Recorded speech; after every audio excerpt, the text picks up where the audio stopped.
Nous sommes le dimanche 15 mars 2026. Gros bonjour, gros bonsoir pour nous tous, la grande famille Garçon Power. C'est un privilège à chaque fois que nous avons l'opportunité pour nous porter vidéo pour nous. Et moi, dis nous merci parce que nous regardez, nous partagez, nous quittez un commentaire. Merci, continuez comme ça. Bref, pour nous entrer dans le sujet nous aujourd'hui, qui c'est et lorsque vous marchez sans vision, les dangers de marcher sans vision. Quatrième point, c'est abandonner prématurément ta destinée.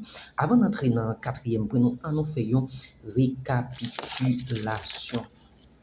Depuis semaine, on a parlé des dangers de marcher sans vision. Notez, marcher sans vision, c'est guidé uniquement par les circonstances, les émotions ou les pressions humaines. Là où il n'y a pas de vision, le manque, le doute s'installe. J'avais défini la vision dans ce contexte. La vision est le système de navigation spirituelle qui empêche l'âme de se perdre dans les tempêtes de la vie. Et le texte d'or, c'était Proverbe 29, verset 18. Sans vision, le peuple est sans frein. Premier point, c'est les dangers de marcher sans vision, c'est errer spirituellement sans direction divine. Deuxièmement, nous devons prendre des décisions charnelles au lieu des décisions révélées. Troisièmement, être manipulé facilement par les circonstances. Maintenant, en ce qui concerne pour ce aujourd'hui, abandonner prématurément ta destinée. Quand tu n'as pas de vision, quand tu n'as pas de la révélation, tu as tendance à abandonner prématurément ta destinée. Et ceci est tellement vrai, mais bien aimé. La vision donne la force d'endurer le processus.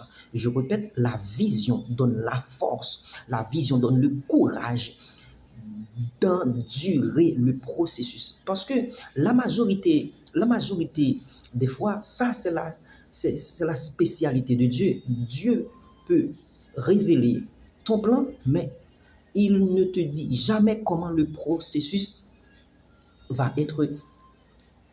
Parce que Dieu a révélé à Abraham, Dieu a donné à Abraham une vision de laisser son pays natal.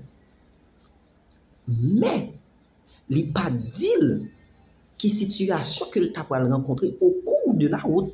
Ça veut dire, ou qu'il y a une révélation, mais processus là, il y en a pas c'est la vision. Et c'est ça qui est important et pour nous prendre un moment, ça, pour nous grandir ensemble dans le style d'enseignement. Ça. Yes. Ça qui m'a force, ça qui m'a courage pour endurer le trajet, pour endurer le processus là, c'est une vision.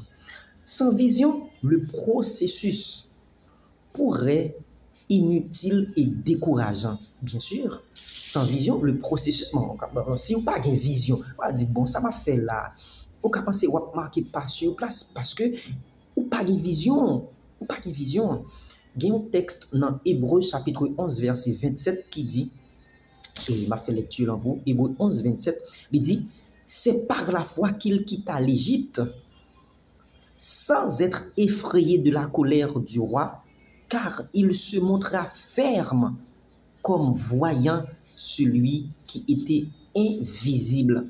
Ça, c'est dans un contexte de la foi, mais capable de mettre dans un contexte vision tout, parce que ça qui est endurance là, et où elle dit dans le texte là, qu'il se montra ferme, c'est parce que quelque part, il a vu quelque chose, ou bien Dieu leur a révélé quelque chose. Pour conclure, sans vision, on abandonne au milieu du désert. Ouais. Si Moïse n'avait pas reçu la révélation, la vision de Dieu, Moïse allait abandonner au milieu du désert. Parce que ça, c'est difficile pour un peuple à marcher dans le désert là. Et le peuple a commencé à murmurer. Il te dit mieux vaut que vous été en Égypte que pour venir mourir dans le désert là. Ah, tu vois? Mais Moïse, le leader incontournable, il était quoi dans sa ouais, il était quoi dans sa tendait de la part de Dieu. Yes. Parfois, on a tendance à abandonner, à ignorer promesse là, pendant promesse là proche, et le plus souvent, nous abandonner. Le plus souvent, nous give up. C'est leur promesse là proche. C'est lorsque nous presque palper promesse là. C'est lorsque nous presque toucher promesse là. C'est là ça nous a tendance à abandonner. Et souhait pour aujourd'hui, pas abandonner prématurément. Parce que destiné, les plus près que vous pensez, les plus loin. Destiné, je répète, destiné, les plus près que vous pensez, les plus loin. Vous voulez taper ça dans le commentaire là. Destiné, les plus près que le plus loin. Que bon Dieu bénisse.